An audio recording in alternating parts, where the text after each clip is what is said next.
Gracias.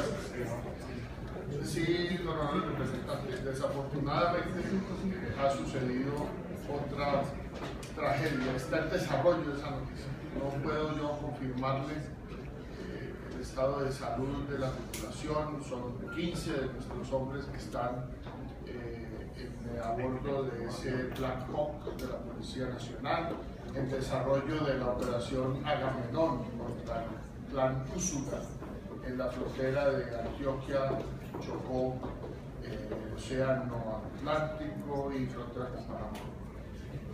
Mal tiempo otra vez, tuvo que aterrizar en la selva, pero hasta ahí en este momento estamos.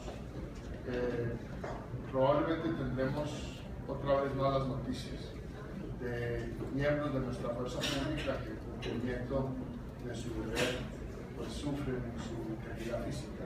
No tengo en este momento la capacidad de decirle si hay fallecidos. Han rescatado hasta el momento 2 heridos por parte de la Fuerza Aérea Colombiana. Pero efectivamente esta es una nueva noticia que enluta a la fuerza pública, que a mí en lo personal me entristece enormemente. Estará, apenas tenga la información, a disposición del país, como siempre lo hacemos. Así es, señor ministro, pero mire, quiero dejarle la inquietud.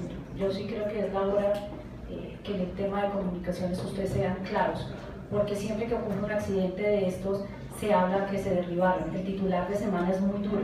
La policía confirmó que se presentaron fallas mecánicas que precipitaron el aterrizaje de la aeronave.